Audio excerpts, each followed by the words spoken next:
नमस्कार दोस्तों, संकल्प मैथ्स क्लासेस में आपका स्वागत है। घातांक कड़ी का भाग 2 हल कर रहे हैं हम। सवाल नंबर 1। इसमें एक मुख्य चीज़ ध्यान रखना है आपको, घातांक कड़ी बहुत सरल है। जैसे कि इसमें पॉइंट दे रखा है तो आपको सबसे पहले ये सोचना है ये पॉइंट कैसे ख़त्म हो। जब तक आप इन पॉइंटों को ख़त्म नहीं करेंगे सवाल हल नहीं होगा। तो देखिए हल करते हैं हम। 1 2 3 4 4 अंक के बाद पॉइंट है। हम नीचे 4 जीरो बढ़ा लेंगे। 2 अंक के बाद पॉइंट है, नीचे 100 लिख सकते हैं। अभी मैंने कुछ नहीं किया, जो लिखा हुआ था वही किया मैंने। ये 25 सेकंड 25 25 चौका 100। अब ये देखिए नीचे अगर बट्टे में कोई चीज़ आ रही है तो इसमें एक ये भी चीज़ ध्यान रखनी है कि बट्टे में जो संख्या लिखी हुई है वो हमें कैसे ख़त्म करनी है। पॉइंट कैसे ख़त्म करना है, बट्टे में जो संख्या है वो कैसे ख़त्म करनी है। इसको लिख सकते हैं 1/10⁴, क्योंकि 1 2 3 4 4 जीरो है और इंटू के 1/4, 4 से 4 कट गए, ये बचेगा 1/10। ये आंसर हो गया। या एक जीरो लिखी हुई है इस पर, इसको पॉइंट के 1 भी लिख सकते हैं हम इसको। अगला सवाल देखते हैं। अगला सवाल दे रखा है 0.0081 की पावर के 50। ऐसे ही सबसे पहले पॉइंटों को ख़त्म करने के बारे में सोचिए आप। तो ये लिखा हुआ है 81 कितने अंक के बाद पॉइंट है, 4 अंक के बाद पॉइंट है। तो आप 4 जीरो बढ़ा लीजिए। यहाँ 2 अंक के बाद पॉइंट है, 2 जीरो कर लीजिए। 50 सेकंड 50 और 50 दूनी 100। इसको क्या लिख सकते हैं हम, इसको लिख सकते हैं हम 1 2 3 4 10 की पावर 4 और 3 की पावर 4, 3/10⁴ लिख सकते हैं हम इसको। और इंटू के 1/2 ये लिखा ही हुआ है। 2 दूनी 4, ये आ जाएगा 3/10⁻²। इसका वर्ग कर दीजिए, 3 त्रिका 9 और 10 दारे 100। उत्तर हो गया। या चाहें आप तो 2 जीरो लिखी हुई हैं तो इसको 2 अंक के बाद जीरो लिख के भी उत्तर लिख सकते हैं आप। अगला सवाल देखते हैं। अगला सवाल दे रखा है, ये देखिए कितने अंक के बाद जीरो है इसमें, 1 2 3 4 5 6, 6 अंक के बाद जीरो है। तो ये 216/1 2 3 4 5 6 और 1/3। अब ये मैंने पहले बताया कि नीचे बट्टे में जो 3 लिखा हुआ है वो हमें सबसे पहले ख़त्म करने का हमारा उद्देश्य होना चाहिए। ये होता है 6 का घन और ये हो गया 100 का घन। ठीक है, ये 100 का घन हो गया और ये 6 का घन हो गया। 6/100 की पावर के क्यू लिख सकता हूँ मैं इसको, और इंटू के 1/3। सबसे मेन उद्देश्य नीचे की संख्या में ख़त्म करनी है। ये ख़त्म हो गई। बचा कितना हमारा 6/100। काट सकते हैं आप इसको। 2 तिया 6 2 ते 50 बार, 3/50 उत्तर हो गया। अगर इसमें भाग दे के उत्तर आ रहा हो तो भाग दे के भी हम सवाल को आंसर मैच करा सकते हैं। अगला सवाल देखते हैं। अगला सवाल दे रखा है, इसमें दे रखा है कि 2 की पावर के 6x माइनस के 3 बराबर के 8। इसमें देखिए x का मान निकालना है तो सबसे पहले अगर इधर जो बेस दे रखा है इसका आधार 2 दे रखा है तो यहाँ पे भी आधार 2 ही होना चाहिए। अगर यहाँ पर आधार 2 हो जाएगा तो घातों की तुलना करने पर सवाल हल हो जाएगा। इसको देखिए ये दे रखा है 2 की पावर के 6x माइनस के 3 और इसको लिख सकता हूँ मैं 2 की पावर के क्यू। तो देखिए अब आधार सेम हो गया। जब तक हमारा आधार समान नहीं होगा जब तक हम घातों की तुलना नहीं कर पाएंगे, क्योंकि हमें x का मान घातों से ही पता चलेगा। अब हमारा आधार समान हो गया तो हम घातों की तुलना कर सकते हैं। यहाँ पे लिख सकते हैं आप घातों की तुलना करने पर, तुलना से तो ये ख़त्म हो जाएंगे दोनों, बचेंगे केवल ऊपर वाली संख्या 6x माइनस के 3 बराबर के 3। इसको इधर लेके जाएंगे आप, कितना हो जाएगा 6 हो जाएगा। तो x बराबर के 6 का 6, ये आ गया x का मान। इस तरीके के बहुत सवाल आते हैं और हम उनमें कन्फ्यूज हो जाते हैं।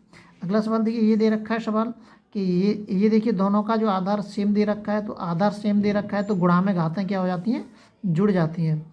ये मैं पिछली वीडियो में बता चुका हूँ। तो आधार सेम है तो गुणा में घातों को जोड़ दीजिए आप। ये दे रखा है 2x प्लस के 6 प्लस के x माइनस के 3, ये 2 की पावर घात है बराबर के 64।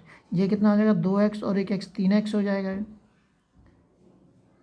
3x और 6 में से 3 जाएंगे प्लस के 3 बचेंगे। अब इस 64 को क्या लिख सकते हैं आप, 2 दूनी 4, 4 दूनी 8, 8 दूनी 16, 16 दूनी 32, 32 दूनी 64, 1 2 3 4 5 6। इसको लिख सकता हूँ मैं 2 की पावर के 6। अब देखिए आधार दोनों का सेम है तो घातों की तुलना कर सकते हैं हम। घातों की तुलना से तो ये हो जाएगा 3x प्लस के 3 बराबर के 6। इसको इधर लेके जाऊंगा, 3 घट जाएगा 6 में से, 3x बराबर के केवल 3 बचेगा, x बराबर कितना आ जाएगा 1, x बराबर के 1 आ जाएगा। अगला सवाल देखते हैं। जितने भी टाइप के सवाल होंगे आपको सब मिलेंगे, ध्यान रखना है, एक भी प्रकार का सवाल नहीं बचेगा आपके सामने।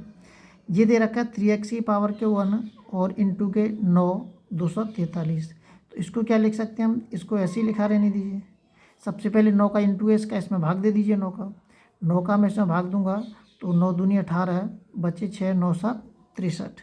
ये आएगा 3 की पावर x प्लस 1 बराबर 27। तो यहाँ 3 है तो यहाँ पे भी हमारा 3 होना चाहिए, तो यहाँ पे भी 3 कर लीजिए। क्या इसको क्या लिख सकते हैं, 3 की पावर के 3 तरह का 9 होती है 27, 3 की पावर के क्यू लिख सकते हैं इसको हम। तो घातों की तुलना करेंगे तो 3 खत्म हो जाएगा, बचेगा क्या हमारा x प्लस के 1 बराबर के 3। ये इसको उधर ले जाएंगे तो बचेंगे कितने हमारे 2। ये कहाँ से आ गया हमारा, ये आ गया हमारा घातों की तुलना से। पिछले भी लिख सकता हूँ, यहाँ पे भी लिख दीजिए, घातों की तुलना से ये आ गया। ये सवाल हो गया, x का मान निकल के आएगा। ये वाला सवाल देखते हैं। ये दे रखा है 3 की पावर के x प्लस के 3, इसको बराबर ले जाइए, ये हो जाएगा 243। अब इसका भी यहाँ 3 है तो यहाँ पे भी 3 करिए आप। जब तक आप 3 नहीं करेंगे, जब तक बेस समान हम नहीं कर सकते हैं।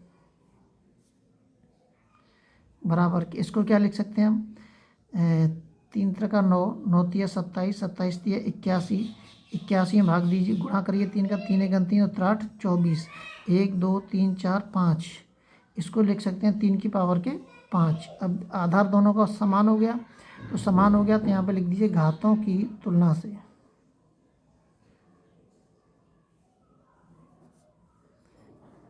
ये हो जाएगा x प्लस के 3 बराबर के 5, 3 को उधर लेके जाएंगे, काम कम हो जाएगा, x बराबर के 2। अगला सवाल देखते हैं। ये देखिए बहुत ज़्यादा सवाल पूछे जाते हैं, बहुत ज़्यादा सरल है। देखिए अगर प्लस दे रखा है, ये प्लस दे रखा है, इसमें भी प्लस दे रखा है और इसमें माइनस दे रखा है। इसमें मैं दोनों टाइप के सवाल दे दिए मैंने इसमें। अभी इसमें और भी सवाल आएंगे जिसमें इन्फिनेटिव नहीं होगा, जिसमें इन्फिनेटिव नहीं होगा। ऐसे भी सवाल आएंगे जिसमें प्लस भी नहीं होगा और जिसमें केवल इनटू होगा। इस तरीके के भी सवाल आएंगे आपके सामने। तो ये प्लस वाले सवाल में आपको कुछ नहीं करना है। यहाँ जो संख्या दे रखी है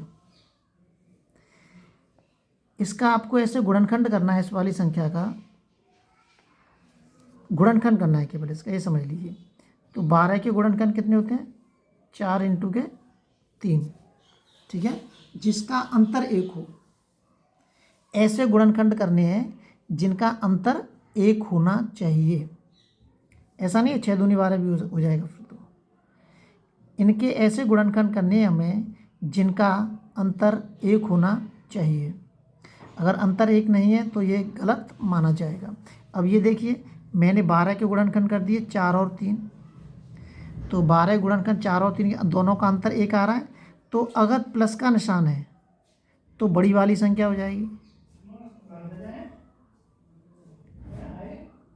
बड़ी वाली संख्या उत्तर हो जाएगा हमारा 4, ठीक है। अगर माइनस होगा तो छोटी वाली संख्या हो जाएगी, ये ध्यान रखना है बस आपको। ऐसे इस 30 का गुणनखंड कर दीजिए, 30 का गुणनखंड कर दीजिए 6 इंटू के 5, 6 × 30, दोनों का अंतर कितना है 1 है हमारा। अब ये दे रखा है 6। अब इसमें बड़ी वाली संख्या कौन सी है, बड़ी वाली संख्या दे रखी है 6, तो इसमें उत्तर कितना हो जाएगा हमारा 6। इसमें उत्तर 6 हो जाएगा हमारा। जो बड़ी वाली संख्या है वही लेनी है, लेकिन लेनी किसमें हमें, जो प्लस का निशान होगा उसमें ही लेनी है, ध्यान रखना है, ठीक है। जो प्लस का निशान होगा उसमें बड़ी वाली संख्या लेनी है और जो माइनस होगा उसमें छोटी वाली संख्या लेनी है। अब इसमें माइनस है हमारा तो इसके ऐसे गुणनखंड करिए 110 के ऐसे गुणनखंड करिए जिससे जिनका अंतर 1 हो। तो 11 धारे 110। अब ये माइनस है तो इसमें छोटी वाली संख्या लेनी है। छोटी वाली संख्या कौन सी है? 10। तो इसका उत्तर कितना हो जाएगा हमारा? 10। अब ऐसे ही 56 दे रखा है तो 56 का गुणनखंड कर दीजिए। 8 सत्ते 56। ठीक है, अब इसमें माइनस है तो छोटी वाली संख्या लेनी है। उत्तर कितना हो जाएगा? 7। लगातार नोटिफिकेशन प्राप्त करने के लिए चैनल को सब्सक्राइब जरूर करें ताकि आपके पास हर तरीके के नोटिफिकेशन